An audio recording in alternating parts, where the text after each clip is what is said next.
Primera de Timoteo capítulo 1. Desde el Antiguo Testamento, bueno, desde que Dios trataba con Israel, uno de los puntos centrales de la adoración ha sido escuchar la voz del Señor, escuchar el mensaje del Señor. Y no vamos a cambiar esa tradición o esa instrucción bíblica.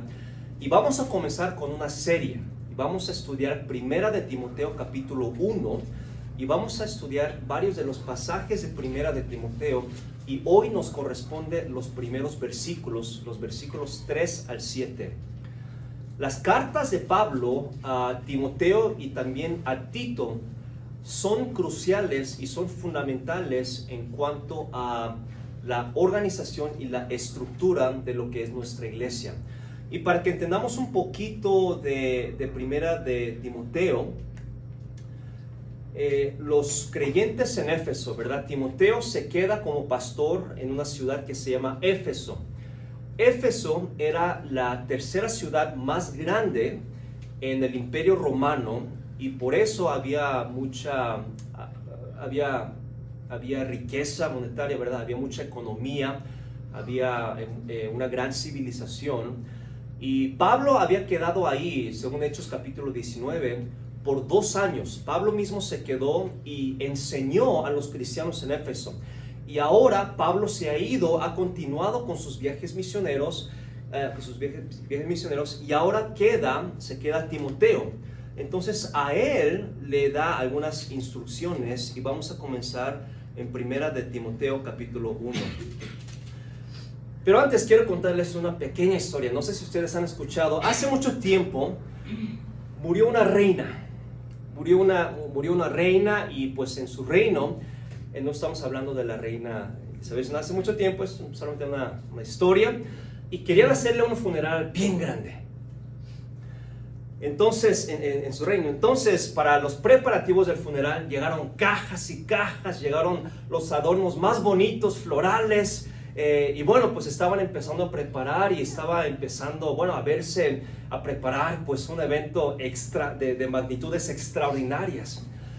Y en eso, de tan ocupados que estaban, llegan los muchachos y en eso traen el ataúd, la caja del ataúd de la reina, y le dice al encargado del funeral: ¿qué hacemos con esto?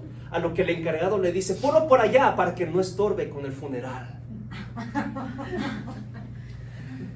La razón de por qué Pablo escribe Primera de Timoteo es porque los cristianos se habían olvidado del por qué habían decidido seguir a Cristo.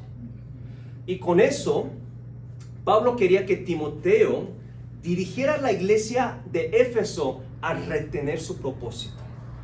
Y hoy en día, hermanos, hay muchas iglesias, hay muchas organizaciones, pero creo que es bien importante que no perdamos el propósito del por qué Dios sigue queriendo que hayan iglesias. Entonces vamos a ver Primera de Timoteo y tratar de poner ese fundamento, porque mi propósito, yo siempre lo he dicho a mi familia, a los pastores, a algunos de ustedes, no es ser un tipo de iglesia X, sino que mi deseo, y creo que lo más correcto, es ser la iglesia más bíblica posible y la iglesia donde Dios se agrade. Seamos 20, seamos 200, seamos lo más centrados en las instrucciones y de la manera en que Dios nos permite. Así que vamos a ver eso, hermanos, y vamos a ver en la palabra de Dios cómo de manera similar nosotros tampoco debemos de olvidar de por qué somos seguidores de Cristo. Debemos de tener eso bien en claro. Vamos a hacer una oración, pedir al Señor que bendiga este mensaje. Padre, le damos gracias porque usted nos ha dejado instrucciones amplias de cómo estructurar, de cómo organizar, de cómo ser un mayordomo de su palabra, de nuestras vidas, de nuestras familias y también de su iglesia. Reconocemos, Señor, que la cabeza de la iglesia es Cristo, y reconocemos que usted es el que nos ha dejado instrucciones sobre cómo debe de ser una iglesia. Creemos, Señor, que la palabra de Dios tiene autoridad. Creemos, Señor, que fue inspirada, que es preservada para nosotros. Y, Señor, queremos someternos a su palabra. Y en este día ayúdanos a entender con claridad estas instrucciones. Y, Señor, como aplicación, que nuestras vidas puedan ser mejores, transformadas y entender. Para que, Señor, podamos ser una iglesia, podamos ser familias que en verdad tengamos paz, en verdad, Señor, tengamos sabiduría y seamos familias y seamos iglesias que podamos ver de sus bendiciones increíbles y de su poder en presente. Señor, úsame como un instrumento que pueda exponer con claridad este pasaje. En el nombre de Cristo, amén. Bueno, lo primero, solamente hay 2 puntos, ¿ok? Primera Timoteo capítulo 1. Permítame leerles para saber de qué estamos hablando. Primera Timoteo 1 comienza diciendo el versículo 1, dice: Pablo, apóstol de Jesucristo por mandato de Dios nuestro Salvador y del Señor Jesucristo nuestra esperanza, a Timoteo, verdadero hijo en la fe, gracia, misericordia y paz de Dios nuestro Padre y de Cristo Jesús nuestro Señor.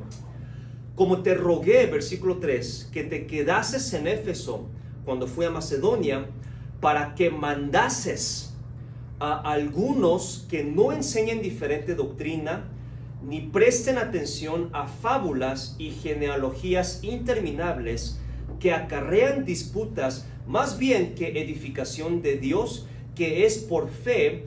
Así te encargo ahora. Note cómo Pablo reitera el propósito de por qué escribe 1 Timoteo. Versículo 5. Pues el propósito de este mandamiento es el amor, nacido de corazón limpio, de buena conciencia y de fe no fingida, de las cuales cosas, desviándose algunos, se apartaron a vana palabrería, queriendo ser doctores de la ley, sin entender lo que hablan ni lo que afirman. Vamos a dividir este estudio en 2 partes, versículos 3 y 4 y versículos 5 al 7. Notamos que en los primeros 2 versículos que el punto principal trata sobre ser edificados por Dios. Y quiero que vean, vamos a ir viendo parte por parte. Versículo 3, ser edificado por Dios. Dice: como te rogué que te quedases. ¿Ok? Como te rogué que te quedases. Quiero que noten, Timoteo se quedó como pastor en la iglesia en Éfeso, y era una iglesia influencial, era una iglesia donde había capital, donde había mucha gente. Hermanos, Pablo mismo se quedó 2 años comenzando y pastoreando esa iglesia. Entonces note qué calidad de ministerio hubieran tenido por 2 años el ministerio de Pablo. Pero ahora Pablo le dice: quiero que te quedes. Notamos aquí la necesidad del pastor en Éfeso. Del por qué Pablo dijo: por esto se necesita un pastor en la iglesia en Éfeso. Y por esto, hermanos, es una de las razones de por qué la iglesia necesita un pastor. Dice: como te rogué que te quedases en Éfeso cuando fui a Macedonia, y le dice para que mandases. Ahora, hermanos, mandar es una palabra fuerte. Es una palabra muy fuerte y hay que tener cuidado en entenderlo correctamente. No quiere decir que el pastor debe de ser un tirano, un dictador, ¿no? Con eso entendemos mandar. Pero lo que Pablo está tratando de enseñar aquí es de dar dirección, especialmente cuando hay conflictos. Entonces el pastor sí debe de resolver conflictos, porque como lo leímos, comienza con problemas, ¿verdad? Comienza con problemas. Y para eso el pastor sí debe de dar dirección, sí debe de resolver problemas. ¿Por qué? Y en otra parte, no sé si es Pablo mismo quien dice: el pastor va a dar cuentas a Dios por cómo administra y por las decisiones que toma en la iglesia. Pero sí es claro que Pablo le dice a Timoteo: Timoteo, tu trabajo no es, digamos, hacer una iglesia grande, no es complacer a la gente, no, tu trabajo es: te rogué que te quedes para que mandes a algunos que no enseñen diferente doctrina. Entonces, hermanos, el pastor sí tiene esa carga delante de Dios, ¿no? De hacer lo que es correcto y de dirigir. Así como un presidente tiene esa responsabilidad para sacar adelante ya sea un gobierno o ya sea una empresa, también el pastor debe de, bajo la dirección de las Escrituras y de nuestro Señor, de asegurar que es una iglesia que es presentable delante de Dios, ¿no? Entonces, ese es el propósito. Ahora, ¿cuál era el problema? ¿cuál era el problema? Como lo dice aquí inmediatamente, para que mandases a algunos que no enseñen diferente doctrina. Ahora, el problema, aquí está, no es la falta de conocimiento. Ahora, no sé si se acuerdan, hace rato leímos, algunos queriendo ser doctores de la ley, ¿verdad? ¿Cuál era el problema? Pablo enseñó bien por 2 años, pero después de que Pablo se fue, quién sabe por dónde, pero aprendieron. El problema es que todos tenían tanto conocimiento, pero estaba mal en las palabras de Pablo. Y cómo eso no es cierto hoy en día, ¿verdad? Todos venimos y todos tenemos una idea de cómo ser un pastor, cómo ser una iglesia. Yo tengo mis ideas. Hermanos, créanme, mi esposa tiene sus ideas y si es poco, mis hijas tienen ideas también, ¿no? De cómo ser, cómo debe de ser una iglesia. Hermanos, no les miento. Ella decía, yo quiero ser directora de niños. Decía, a ver, ¿cómo? No sé si era ella o era. Dice, yo quiero ser, a ver, espérate. Y es porque como hemos visitado muchas iglesias, pues es que ellas quieren pues jugar, ¿no? Ellas quieren imponer, pues quieren, digo, no, así no está la cosa. Pero y todos tenemos pues un mundo de ideas de lo que es iglesia. Ahora, con el tiempo, con la palabra de Dios, vamos a ir aprendiendo y vamos a ver, bueno, pues, qué es lo que Dios quiere, ¿no? Pero ¿cuál era el problema? Que no enseñan diferente doctrina. Entonces, es que habían aprendido o mal o de una manera incorrecta. Y en segundo lugar, ni presten atención a fábulas y genealogías interminables. Los que dice que acarrean disputas más bien que edificación de Dios, que es por fe. Ahora, ¿cuál era el primer problema? Que enseñaban diferente doctrina, ¿verdad? Que habían aprendido mal. ¿Cuál era el segundo problema? Dice, ni presten atención a fábulas y genealogías interminables que acarrean disputas. Ahora, el problema es que estaban prestando atención a lo que acarrean problemas. Y hermanos, aquí está la realidad. Y a ver si no me apedrean.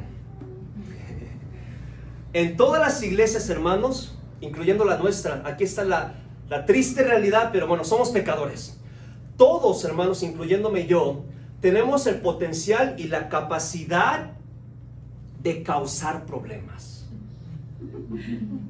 Ahora, la solución no es buscar o juntar personas que no crean problemas, pero noten las palabras de Pablo específicamente, ni presten atención. Hermanos, depende de qué prestamos atención, cuál es el enfoque de nuestra iglesia. Dice que acarrean disputas. O sea, si era la gente, hermanos, la iglesia es un grupo de personas. Dígame, ¿qué familia hay que no tiene problemas en casa? Que no tiene al menos una discusión en casa, ¿no? Entonces, el problema no es juntar, la solución no es juntar, hermanos, si decimos, pues vamos a juntar los que no causen problemas, yo soy el primero en irme de aquí, ¿no? Yo soy el primero en descalificarme, pues somos pecadores. Pero Pablo dice específicamente que prestamos atención a lo que tiene potencial de causar problemas. Y créanme, hermanos, Jesús dijo, el que busca, halla. Si quiere buscar problemas, le digo algo, va a encontrar más de 100 problemas. Y siempre va a encontrar problemas en nuestra iglesia. Le digo algo, en mi esposa, en mis hijas, hermano Salvador, y pues bueno, en nosotros también.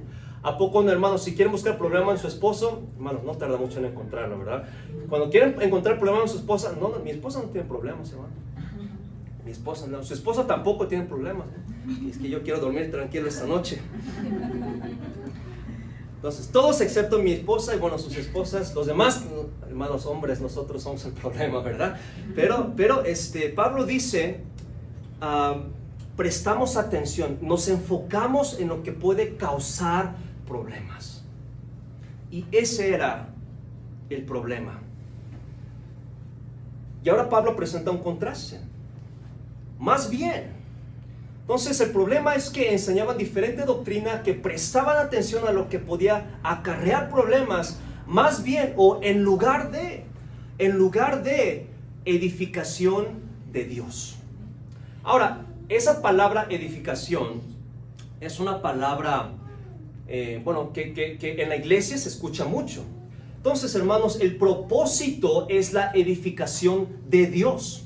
No edificación por Dios, sino edificación de Dios. Eso quiere decir desde Dios. ¿Okay? Edificación que proviene desde Dios, esa es la idea. Ahora, ¿qué quiere decir edificación? Y a mí me causó interés, porque cuando estaba estudiando, de esta palabra edificación viene la palabra economía. O economos, ¿verdad? Economía o también mayordomía, por eso es el título de hoy. Entonces, lo que Dios quiere es que seamos edificados de Dios. Entonces, me pregunté, bueno, si de esta palabra viene la palabra economía, ¿de qué estamos hablando? ¿Estamos hablando de dinero? Y bueno, no específicamente, sino estamos hablando específicamente de gestión de recursos. Cuando se habla de la economía, entonces no quiero perderlos. Bueno, a mis hijas ya las perdí. Es gestión de recursos, es decir, gestión de recursos, es decir, edificación de Dios quiere decir con lo que Dios nos da, los recursos espirituales, las enseñanzas bíblicas, ¿cómo estamos gestionando esos recursos? Esa es la idea. Entonces, Dios quiere edificarnos, pero nosotros tenemos que ser buenos, digamos, gestionadores o buenos mayordomos. Y esta misma palabra en la Biblia tiene la idea de ser un mayordomo. No sé si ustedes se acuerdan a José en el Antiguo Testamento. Él era mayordomo de Potifar. Es decir, tenía responsabilidad y tenía autoridad ¿de qué? De gobernar la casa de Potifar. Por eso dice específicamente, después de Potifar, él estaba encargado de todo en la casa. Entonces, eso es un mayordomo, está encargado de todo. Entonces, de igual manera, es Dios quien nos enseña, pero nosotros tenemos la responsabilidad total sobre cómo gestionar cada enseñanza de la palabra de Dios, nuestra familia, cómo es que manejamos los problemas o las pruebas que Dios nos da. Tenemos que ser buenos mayordomos o saber gestionar o saber manejar cada situación que Dios nos permite. Por eso es que Pablo dice, el problema de los cristianos en Éfeso, decían, es que como tenían tanto conocimiento, empezaron a querer ser doctores de la ley, maestros de la ley, en vez de ser edificados de parte de Dios. Entonces, se habían apartado completamente de su propósito principal. Hermanos, la verdad y la tristeza es que hay mucha política dentro de la iglesia, dentro de las iglesias. Y nosotros hemos estado visitando iglesias y pues se ve. Literalmente hay pastores, bueno, no voy a mencionar nombres, pero literalmente pastores me dicen, tienes que quedarte bien con esos hermanos. Digo, ay carambas, ¿cómo está eso? Y con esos hermanos no te juntes. ¿Cómo está eso? Entonces, hermanos, el propósito de la iglesia es que debemos de ser edificados por Dios. Edificados por Dios. Ahora, ¿qué requiere esto? ¿Okay? Tenemos que ser buen mayordomo de lo que Dios nos enseña. Esto quiere decir también por recursos espirituales y la palabra de Dios. Y esto requiere fe. Porque dice que es por fe. Ese es el método, es la estrategia. La manera en que somos edificados por Dios es, aquí está, recibimos enseñanza de Dios, enfrentamos dificultades en la vida y por fe damos los pasos. Y Pablo lo dice, todo esto, edificación de Dios, tenemos que responder por fe. Y muchas veces la fe, nuestra fe va en contra de nuestra razón. ¿Cómo es que es más bendecido dar que recibir? Hermanos, no tiene sentido. Pero por fe tiene sentido, ¿no? Ser fiel los domingos, hermanos, créanme, los domingos, los partidos, ¿verdad? Las salidas, somos los únicos que estamos aquí, dedicamos una hora y media para adorar a nuestro Señor. No tiene fe, yo quiero descansar los domingos. Es lo que me dice mi hijita siempre, ¿verdad? Entonces voy a hablar con ella. Pero no tiene sentido. No, pero por fe tiene sentido. Por fe tiene sentido. Entonces requiere fe. Y Pablo lo reitera, así te encargo ahora. ¿Qué está diciendo? Esto es bien, bien importante. Entonces, nuestro propósito, hermanos, es de asegurar, no solamente de venir los domingos o de participar en la reunión de inicios y estudios bíblicos. Nuestro propósito es asegurar que estamos siendo edificados por Dios. Que estamos siendo edificados por Dios. Escudriñando las Escrituras, aplicándolo y dando pasos por fe. Ese es nuestro propósito. Entonces, debemos de ser edificados por Dios. Ahora, en segundo lugar, ¿cuál es el propósito de ser edificados por Dios? Versículos 5 al 7. ¿Cuál es el propósito? Bueno, Pablo literalmente dice, pues, es decir, es una aplicación, ¿no? Pues el propósito de este mandamiento, palabras más claras no se pueden, ¿no? Pablo dice a Timoteo, mira, el propósito de lo que te estoy mandando a hacer, ¿de qué estaba mandando? ¿De qué estaba hablando? Que no enseñen diferente doctrina, ni presten atención, ¿verdad? Entonces, el propósito de este mandato, ¿qué es? Es el amor. Ahora, cuando hablamos del amor, es el amor ágape aquí, el amor, híjole, podemos generalizar, ¿no? Es muy ambiguo cuando hablamos de este amor, pero ¿qué quiere decir aquí amor? Pues el propósito de este mandamiento es el amor. Bueno, una vez más, ¿qué es el amor en este contexto? Y Pablo mismo nos lo explica, nos da características y nos da un contraste. ¿De qué está hablando Pablo? ¿Qué es este amor? Bueno, primero, este amor tiene que ser nacido de corazón limpio. Este amor tiene que ser nacido de corazón limpio.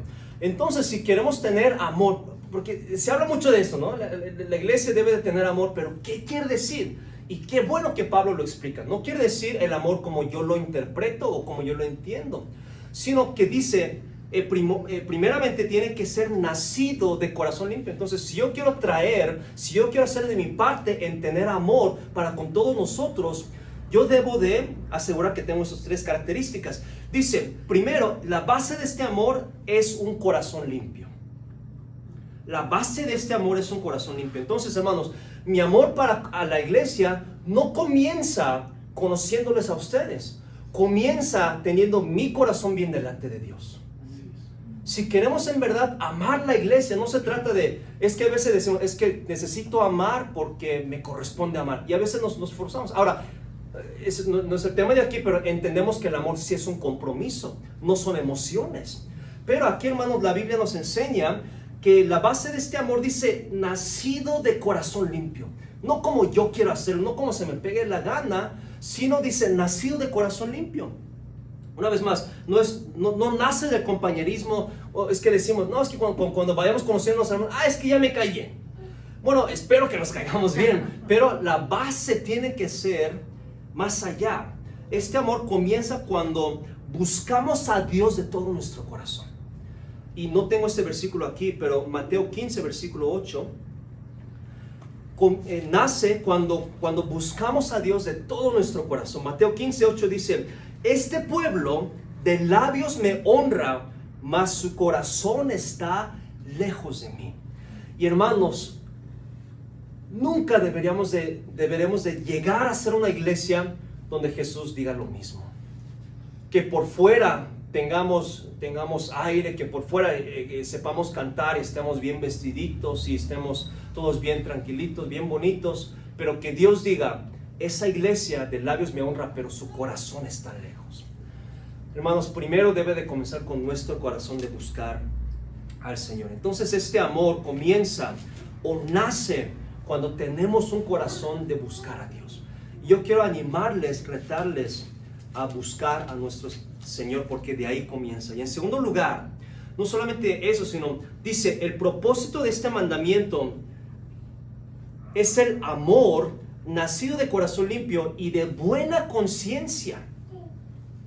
Estamos tocando todos los temas difíciles, ¿verdad? Pero no soy yo, es Pablo que nos lo dice.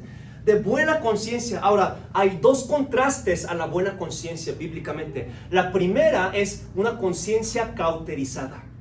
Una conciencia cauterizada, la cual produce una actitud de ya no me importa. O de yo voy a hacer lo que yo quiero hacer como se me pegue la gana, ¿no? Entonces, esa es una conciencia cauterizada. Ahora, es importante al estudiar la Biblia entender cuál es la primera parte o de qué manera, ¿cómo decirlo? ¿Cuál es la primer versículo, la primera parte donde la Biblia introduce temas? Y por ejemplo, el tema de conciencia en el Nuevo Testamento, la primera vez que se menciona conciencia es en Juan capítulo 8, creo es, Juan 8, versículo 9, y habla de esto. Bueno, ¿por qué digo esto? Porque cuando hablamos de conciencia, híjole, si buscamos artículos seculares, nunca vamos a terminar de definir lo que es conciencia. Por eso, bueno, ¿cuál fue la primera vez cuando Dios introdujo este tema y qué habla de eso? Por eso Juan 8:9 dice, pero ellos al oír esto, acusados por su conciencia. Y la Biblia nos da una definición bien sencilla. ¿Por qué? La definición es esta. La conciencia nos acusa. Entonces, cuando Pablo dice de buena conciencia, y hermanos, lo sabemos, cuando sabemos que estamos haciendo algo mal, nos acusa la conciencia. Entonces, ¿qué es de buena conciencia? Para tener una buena conciencia es siempre asegurarnos de que estamos siendo sensibles, sabiendo que no nos está acusando, sabiendo que en verdad lo estamos haciendo y diciendo de corazón, ¿no? Tenemos un corazón limpio y ahora tenemos una conciencia sensible al Espíritu Santo, sabiendo que moralmente estamos haciendo lo que mejor estamos pudiendo hacer. No que seamos perfectos, pero sabiendo que no tenemos una conciencia cauterizada y estamos llenos de orgullo, pero estamos aparentando algo u otra cosa, sino que tenemos una buena conciencia, una conciencia limpia, y sabemos que nuestra conciencia no nos está acusando y sabiendo que estamos mintiendo o engañando o estamos defraudando, sino que pues de corazón estamos en verdad pues buscando lo que Dios quiere que busquemos, ¿no? Entonces Pablo dice, la iglesia debe de tener amor, pero no es el amor que lo forzamos, no, sino que dice, nace de un corazón limpio. Es decir, depende de cuando nosotros buscamos a Dios. En segundo lugar, requiere una buena conciencia. Y en tercer lugar, y de fe no fingida. Se puede fingir la fe, la primera enseñanza. Entonces, ¿qué es una fe no fingida? Sencillamente firmeza y convicción. Una fe real y genuina. Entonces, esa es nuestra primera tarea. De tener un corazón limpio, de tener una buena conciencia y de tener una fe no fingida. Entonces, hermanos, ser edificados por Dios transforma nuestro corazón, conciencia y fe. Ese es un pequeño resumen. Por eso decía en un principio, Timoteo, tienes que enseñar, que no enseñen diferente doctrina, que no presten atención a cosas que acarrean disputas, sino el propósito es el amor. ¿Y qué sucede cuando somos edificados por Dios? Lo que sucede es que cuando somos buenos mayordomos, o sabemos manejar bien lo que Dios nos da, ¿qué sucede? Cambia nuestro corazón, cambia nuestra conciencia y cambia nuestra fe, mejora nuestra fe. Y su resultado es el amor de acuerdo a la intención de Dios. Entonces, hermanos, de ahí es el amor, de acuerdo a la intención de Dios. Pero la pregunta que surge, y como lo vamos a ver en los versículos 6 y 7, ¿qué sucede cuando fallamos en tener este amor? ¿Qué sucede cuando fallamos en tener este amor? Entonces, ¿qué sucede? Ahora, todo aquí es color de rosa, estamos en nuestra etapa de luna de miel como iglesia, pero bueno, acelerando 1 año, 2 años, 3 años, ¿verdad? Ya que nos conocemos los piojos y todo eso, ¿qué sucede cuando falla el amor? Porque va a pasar, ¿no, hermanos? ¿A poco no? Cuando se casaron, no, pues su esposo, su esposa eran los perfectos, pero ¿qué pasó con...? Bueno, yo no, obviamente todos excepto mi esposa, obviamente, otra vez, pero fuera de broma, ¿qué sucede cuando fallamos en tener este amor? O la mejor pregunta es, ¿cómo fallamos en tener amor? Bueno, y Pablo nos dice, versículo 6, de las cuales cosas desviándose. Y esta palabra es clave, hermanos, porque también tiene que ver con cómo Satanás obra. Esta palabra desviar no es apartar. Bueno, tiene la idea de apartar, pero más específicamente es la idea de enchuecarse. Nos enchuecamos, empezamos a enchuecarnos poco a poco, ¿verdad? Nuestra idea de lo que es iglesia, del pastor, de las cosas o de los hermanos, y nuestro corazón empieza a enchuecarse. De las cuales cosas, desviándose, ¿ok? Dentro de la iglesia nos empezamos a enchuecar, ¿verdad? Entonces, como nos enchuecamos, el resultado es que nos apartamos. De las cuales cosas, desviándose algunos, se apartaron. Se apartaron, es decir, acudieron. ¿A qué? Van a palabrería, hermanos. Aquí no quiere decir chismear. Ahora, la Biblia habla de chismear, ¿verdad? Pero aquí, hermanos, no habla de chismear, sino que, queriendo ser doctores de la ley. Entonces no son puros chismes. Entonces se apartaron, van a palabrería. ¿Qué quiere decir? Cada quien se creía que se sabía más que el otro. Y, híjole, todo se desborda. Queriendo ser doctores o maestros de la ley. Entonces, una vez más, el problema no es falta de conocimiento. El problema es no, es que el pastor no sabe lo que hace. No es que la iglesia tiene que hacerlo así o así. Ahora, una vez más, todos venimos con esas ideas, ¿verdad? Y una vez más yo le dije, mi esposa viene con esas ideas, mis hijas vienen con esas ideas. Y todos tenemos ideas y de experiencias pasadas. Pero el problema es que cuando dejamos el amor, nos enchuecamos. ¿Y qué sucede? Todos vamos a querer ser maestros de la ley. Todos vamos a querer, no, es que yo sé mejor. Y no estoy diciendo que fuera del pastor nadie es más inteligente. No, para nada, pero Dios requiere una estructura dentro de la iglesia, ¿no? Entonces, por eso, la solución tiene que ser el amor. El amor, queriendo ser doctores de la ley. Y hermanos, aquí está el gran problema del siglo XXI de las iglesias. Cuando no hay amor, nuestro conocimiento se vuelve tóxico. Y hermanos, igual usted conoce más Biblia que yo, pero no se trata de quién conoce, no es competencia, sino el problema es que si no hay amor, todo lo que sepamos se vuelve tóxico, lo usamos para mal. Y ese es el problema, hermanos, que debemos de evitar. Y eso me recuerda, hermanos, de la sal. De la sal. Es un compuesto, ahora yo no soy químico, todo lo de químico es lo que aprendí en preparatoria. Es un compuesto iónico formado por iones de cloro y de sodio, ¿verdad? Eso sí lo sabemos. Y como lo sabemos, los compuestos por sí solos son dañinos y son tóxicos, ¿verdad? Cloro y sodio, por ejemplo, bicarbonato de sodio destruye los órganos. Por ejemplo, ácido hidroclórico destruye la piel. Pero juntamos esos dos iones y lo consumimos como sal y no pasa absolutamente nada. ¿Por qué? Porque como son dos elementos, no sé si son elementos muy inestables, al entrar en contacto con agua o en este caso con saliva, se cancelan exactamente por ser tan inestables. Pero por sí solos son muy tóxicos. Y creo que, hermanos, esa es la lección. Creo que el amor por sí es tóxico, sin la Biblia. ¿Por qué? Hermanos, hay muchas iglesias, desafortunadamente, donde fallas morales son tan comunes.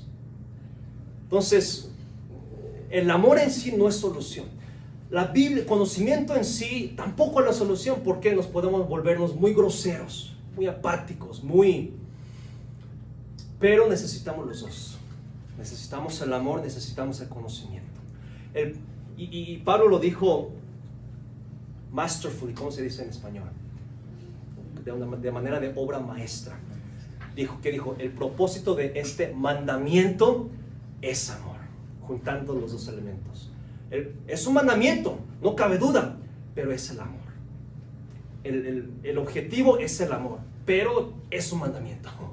Entonces, el cristiano que cumple con su propósito es aquel que es edificado por Dios y emana amor, nacido de corazón limpio, de buena conciencia y de fe no fingida.